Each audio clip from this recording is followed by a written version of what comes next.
Gente, buenas tardes. Espero todos se encuentren bien. Y ya estando a pocos meses de que se cumpla el segundo año de mandato del presidente Gustavo Petro, quisiera que analizáramos juntos la cantidad de promesas que nos hizo al principio de su campaña y que no nos ha podido cumplir.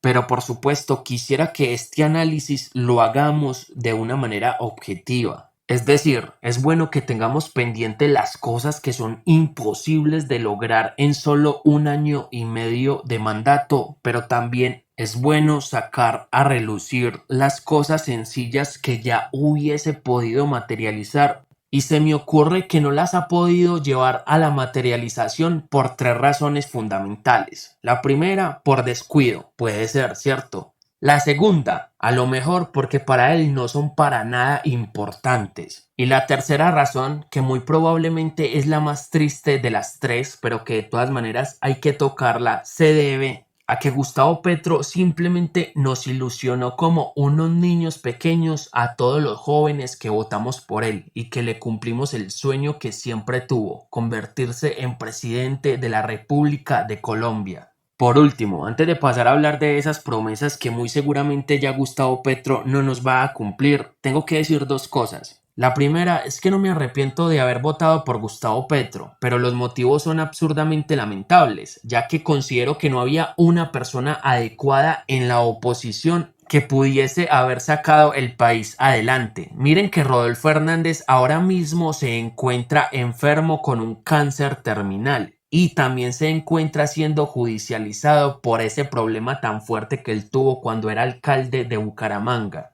Esto, abuelo de pájaro, quiere decir que básicamente aquí en Colombia no hay de qué hacer un caldo cuando se habla de política. Y la última cosa que quería tocar antes de pasar a las promesas incumplidas de Petro es el hecho de que al final todos los antipetristas tenían razón en eso de que los que iban a vivir sabroso eran la vicepresidenta y su familia, Gustavo Petro y los suyos y todo el gabinete presidencial que acompaña al mandatario, secretarias, ministros, estilistas y hasta choferes. Y ahora sí, sin más dilación, pasemos a hablar de esas promesas que Gustavo Petro seguramente ya no nos va a cumplir a todas las personas que votamos por él. Desde su campaña presidencial, Gustavo Petro generó grandes expectativas con promesas audaces y polémicas, como la construcción de un tren entre Buenaventura y Barranquilla, la paridad de género en su gobierno, y la liberación de miembros de la primera línea. Sin embargo, al cumplir su primer año en la Casa de Nariño, algunas de estas promesas no se han materializado. La prohibición del fracking, la entrega de tierras de Fedegan y el mencionado tren no han avanzado significativamente. Eso sin mencionar varias de las propuestas a nivel de salud, economía, seguridad y educación con las que nos endulzó el oído y que siguen sin ser prioridad para el gobierno. Pues en cuestión de seguridad, entre muchas promesas incumplidas podemos mencionar dos por encimita. Recordemos que Petro prometió impulsar estrategias jurídicas para acelerar los procesos de restitución de tierras y reubicar a la Policía Nacional bajo el Ministerio de Interior o de Justicia. Por supuesto, esto se quedó en promesas fallidas. Y la inseguridad del país cada vez es más caótica, es como si nadie gobernara, puesto que los grupos armados ilegales desafían a las autoridades todo el tiempo, y los que más sufren con dicha rebeldía somos los colombianos de a pie, que no podemos montar un negocio sin que otro más avispado ya nos esté extorsionando, y la policía poco o nada puede hacer. Ahora mencionemos otras dos promesas por parte de algo tan importante como la economía. En este nivel Petro prometió garantizar un ingreso mínimo por encima de la línea de pobreza, y proporcionar empleo con un salario básico a quienes no pueden encontrar trabajo como complemento al empleo privado. ¿Y qué creen? Esto tampoco se cumplió.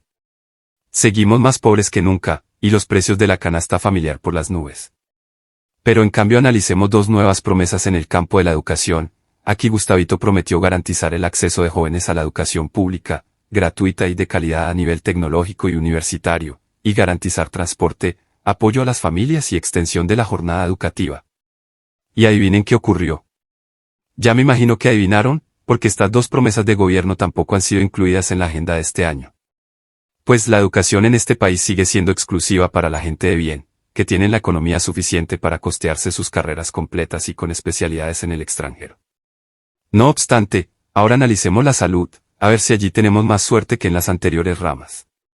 En este campo el señor Petro prometió establecer un sistema único, público y universal que no dependa de la capacidad de pago y garantizar el acceso a medicamentos esenciales, fomentando la reindustrialización del sector farmacéutico. Como es apenas lógico, nada de esto mencionado tampoco se ha cumplido por parte del honorable presidente de la República de Colombia. La salud en Colombia es de las más malas del continente, aquí te puedes morir esperando los resultados de un examen vital. Sin embargo, vamos a mirar si realmente todo es tan malo, ya que en cuanto a su mandato, los expertos han señalado tanto aciertos como muchísimos desaciertos. Por un lado, se destaca el manejo de la economía, con una disminución en la inflación y el desempleo, lo cual aparentemente es muy bueno. Pero por otro lado, se enfrenta a desafíos como la ausencia de una coalición firme de gobierno y la necesidad de un presupuesto nacional para 2024 con un incremento significativo. El problema es que ya quemó todos los cartuchos que tenía para rescatar unos pesos, como lo son la gasolina y las reformas tributarias, ya que los colombianos no están dispuestos a más aumentos exagerados en productos tan esenciales para el diario vivir, por lo que Gustavo Petro tendrá que ingeniarse otra manera de hacer dinero. Notificaciones, a hacer unas solicitudes. Por otro lado, la política de paz total y el enfoque de seguridad humana han sido centrales en su gobierno, aunque las cifras de violencia y el control territorial de grupos armados han generado escepticismo sobre la posibilidad de alcanzar una paz duradera. Solo basta salir a la calle para leer el peligro en cada esquina, sobre todo en Bogotá. En cuanto a nivel internacional, Petro ha propuesto cambios medioambientales, enfatizando la necesidad de descarbonizar la economía para preservar el planeta, lo cual, aunque es una propuesta muy utópica, no deja de ser bonita y necesaria. Conclusión. El balance del mandato de Petro es mixto. Ha habido avances en algunas áreas, como la economía y las relaciones internacionales, pero también hay promesas importantes que aún no se han cumplido.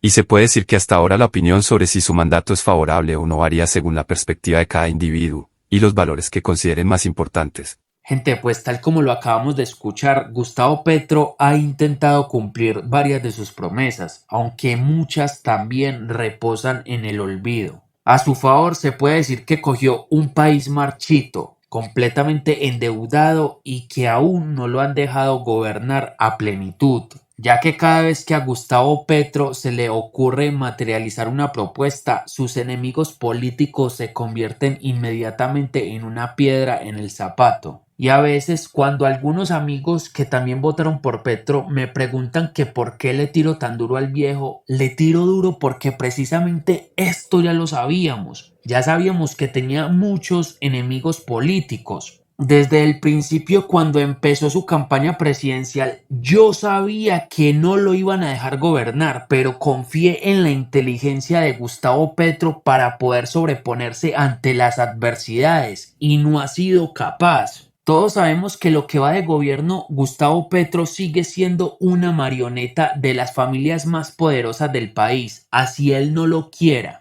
¿Y saben por qué? Porque desde hace muchos años la política en Colombia se diseñó para que unos sean ricos y poderosos y otros cada vez más pobres. Eso ya lo sabemos. Y por eso, cuando yo voté por Petro, yo pensé que él tenía la capacidad de reventar este sistema y crear uno completamente nuevo desde los cimientos. Yo no puedo decir que no lo ha intentado, porque el viejo sí lo ha intentado y hay personas que ni siquiera alcanzan a imaginar todo lo que Gustavo Petro intenta hacer por los más pobres de este país.